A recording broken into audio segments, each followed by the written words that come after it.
everybody. This is Justin Branham for MasterFiddle.com. We've got a special travel lo-fi edition of MasterFiddle.com lessons here. I'm in Steamboat Springs, Colorado on a little tour with Crystal Gale this week, and I thought I'd go ahead and bust out some content, even though I don't have my full recording set up. But we're going to do 8 different bluegrass hot licks in keys ranging from C, G, D, and A. So if you can play scales and basic tunes in those keys, you'll be fine on this lesson.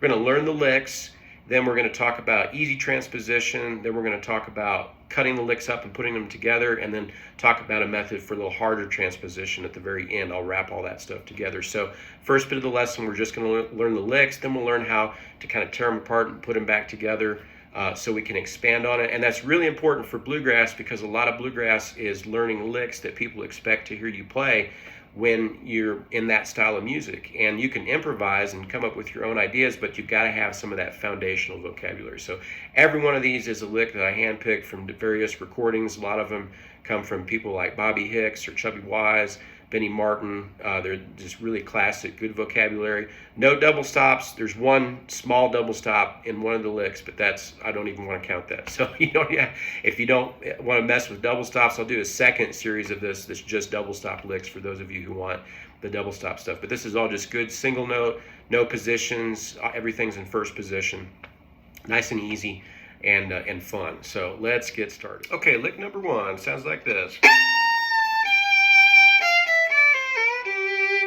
Again.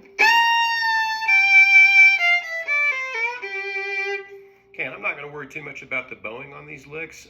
You can do whatever feels good to you. If you want to do separates, you can do slur 2, you can slur 3, try different combinations of that, see what works, because depending on the context of what you're playing, different things will work better. So let's just worry about the notes and then just try some different bowings and see what feels good to you. So first, we're going to slide into our 4th finger on the E string. I'm going to slide into a B flat and slide out of that B flat kind of into about where an A is at with your 3rd finger normally.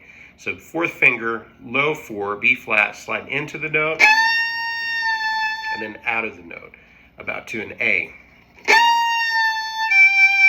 2nd finger on the E string on a G note, and then 1st finger, low 1st finger on the E string F, open E, 3rd finger A string, a D note, 2nd finger C, 1st finger B. We're going to slide. Just a little reminder that if you like this content, you can go over to masterfiddle.com and subscribe to get access to the full lesson video that you're watching, along with the sheet music that comes with it. A lot of my lessons have audio files. You get access to the entire lesson library.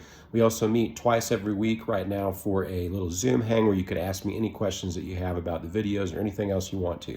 So I'll see you over at masterfiddle.com. And then 3rd finger on the D string, that's a G note. So play it again.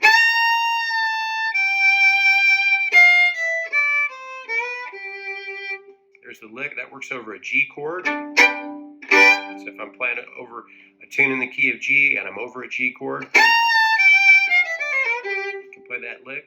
I can transpose it very easily to make it work over C. If I just move to the A string, play the exact same thing. So there's another key that works well. I could even do it in F. Of course, I have a 5 string, so I can use the same fingering. But if you don't, you can just change that last note, put it up the octave. Went to an F on the D string with my 2nd finger. Everything else was exactly the same. So I'm using the same fingering that I learned in G, starting on the E string, and I'm just moving it over to the A string. That makes it work over a C chord.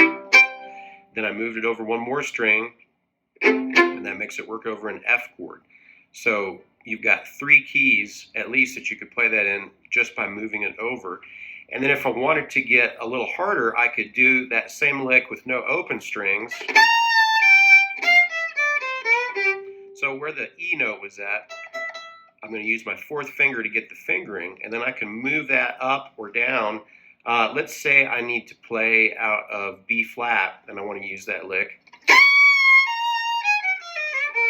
A little harder because it's up in 3rd position, but I just started my 4th finger on that D note there.